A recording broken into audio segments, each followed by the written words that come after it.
Left of New York's World Trade Center towers, smoldering rubble. The nation wakes up this morning to the nightmare revelation that the United States is the victim of the worst terror act in history. What we know right now is that after being buried under rubble for hours, the fire, smoke, and dust have finally let up enough to let rescue workers dig for victims. Cell phones. They are literally saving lives this morning. Police are receiving cell phone calls in these early morning hours from people who are right now trapped in the mountains of debris, meaning there is reason to hope people will be pulled out alive. And in fact, many have been. We have 2 confirmed reports of 2 people found alive among the twisted rubble. One bit of silver lining, but it doesn't erase the fact that the death toll from this horrifying attack will be in the thousands. 4 jetliners hijacked and used as flying bombs in an attack on America. Thousands of people are believed dead. Many more are hurt, and the people of the United States shaken to the core. As the search intensifies for those responsible, the prime suspect remains terror leader Osama bin Laden. The carnage began in New York City, where CBS's Byron Pitts begins our coverage. 8:48 a.m. Mayhem in Manhattan. We saw a plane coming very low, and everyone said, wow, that plane is very, very low. Come on, guys, keep moving. I was walking to work, and all of a sudden, I see a jet crash into the first tower. An American Airlines flight loaded with 92 people crashes head-on into the North Tower of the World Trade Center. And then we heard the crash. We ran to the window. Into the building. It went into the Trade Center. We hit the Trade Center. We saw the shrapnel fall, and then we said, "Get out!" And minutes later, there's another one. Another plane just hit. Right? Oh my God! Another plane has just hit. I heard a roar, and I looked around thinking that it had to be a helicopter, and I looked up and I saw the second plane hit. What the hell was that? a second commercial plane, a United Airlines jet, also hijacked, carrying 65 people, plows into the South Tower. First one we thought was an accident. When we heard there was a second one, we definitely thought it was terrorism. On the ground, witnesses could not believe their eyes. 70 stories up with the building burning, reason gave way to desperation. New York's bravest never had a chance. We really never even got to that close to the building. An explosion blew and it knocked everybody over.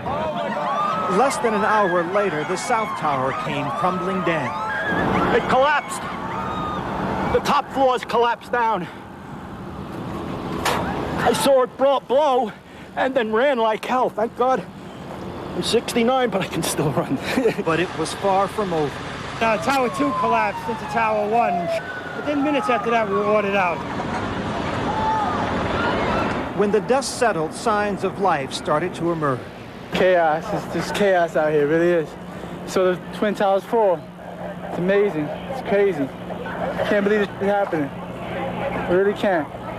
It's nightmares. Armageddon right here. This was the worst act of terrorism on U.S. soil, but not the first attack on the World Trade Center. 8 years ago, terrorists set off bombs in the basement in an effort to take down the two towers. They failed. Today, mission accomplished. I tell you what, it's a sad day for America. It really is. Firefighters and police officers and paramedics by the hundreds stood by, many of them feeling helpless. There was nothing they could do at this point because the building was still unsecured. Our main priority is to get in, do a search and rescue, look for survivors, and then clean up what's left. And we can't do that until the building is deemed safe. Ankle deep in debris and despair, rescue workers waited. Some had relatives of their own inside. One police officer told me her sister worked here on the 40th floor, due in at 9 a.m. She was always early, she said. Always. A sign on a paramedic's van spoke volumes. We know we have some of the major brass of our department missing. We're trying to find them, too. New York Port Authority Police Chief William Hall choked back tears. For him, this was no longer just work. On a personal level, because I know that these are all your men and it's a business, but I'm sure that a lot of these guys are your friends. How you helping out? Not a business now, it's personal now. Sir? It's personal now. We have to get them. All day, we have had little relief here.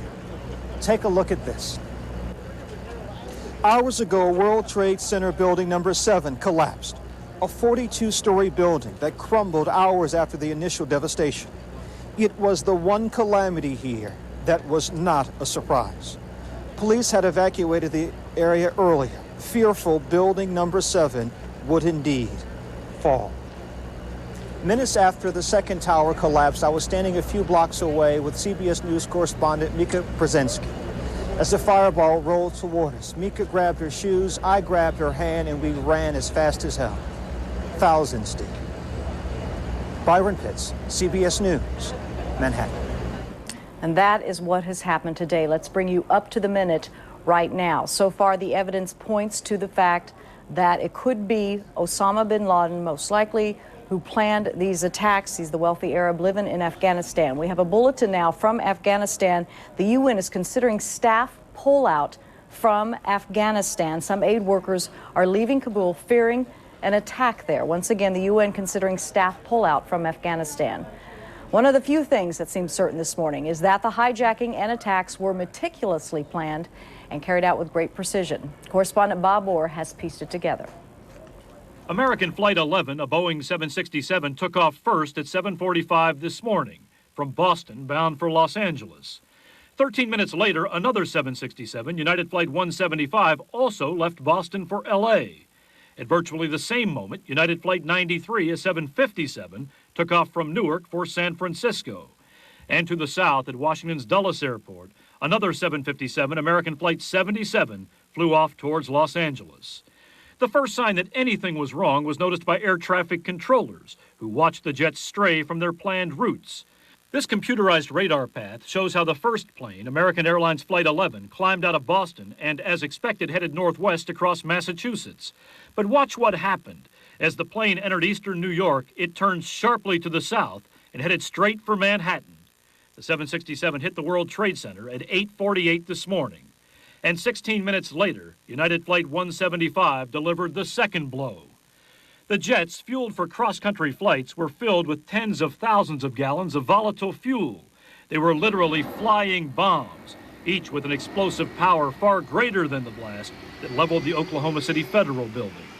Based on radio communications from the planes, FAA authorities knew they were dealing with a terrorist attack and immediately moved to close New York and Washington airports.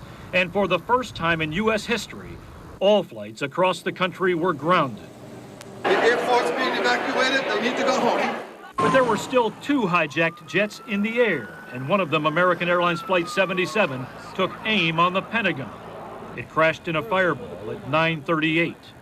Meanwhile, the fourth plane, the flight from Newark to San Francisco, was heading west, and it traveled all the way into northeastern Ohio. The controllers monitoring radar watched as the jet then did a U-turn and headed back towards the East Coast. At 10:20, 2.5 hours after the four-pronged attack was launched, the plane crashed in a rural Pennsylvania field. I happened to hear a plane come through. It sounded like it was running normally. When it come down over top of me, I seen it go nosedive straight into the ground down here. Everything was running fine on the plane, it sounded like. FAA officials say they may reopen the national airspace later today, but then again, they may not. When the flights do resume, we're told we'll see an unprecedented level of security for U.S. aviation. But even then, it will not be an aviation system that's well equipped to prevent suicide attacks. Bob Orr, CBS News, Washington.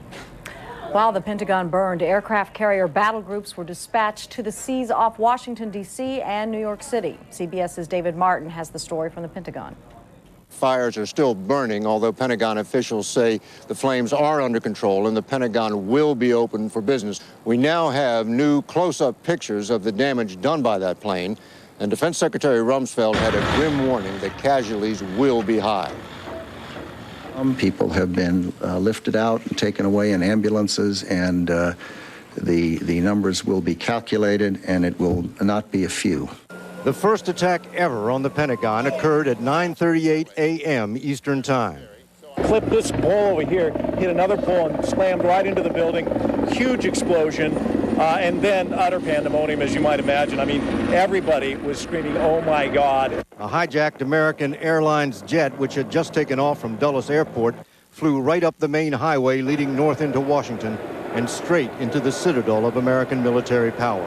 There was no doubt about it. It was American Airlines slammed right into the building, and there was no doubt about it. Whoever was piloting that plane was aiming for the Pentagon. Fearful that, like the World Trade Center, a second airliner was on its way, most of the building's 23,000 workers fled. Plane's coming in, come on! Let's go. Let's go. Come on. We're not playing around here. Let's go. F-16 fighters circled overhead looking for a second attack, but the damage had already been done. The plane had drilled a hole about a third of the way through the world's largest office building. The wounded were rushed to nearby hospitals as the fire spread and an entire section of the building collapsed, trapping many, many more inside. Arlington search and rescue personnel are just now, and it's about almost 2 o'clock, just now gaining access to portions of the building where the plane hit because the fires were too intense. One ray of hope. The Pentagon is undergoing a major renovation, and some of the offices in the path of the plane were vacant. We're trying to find out who made it out okay and account for the people that may not have made it out.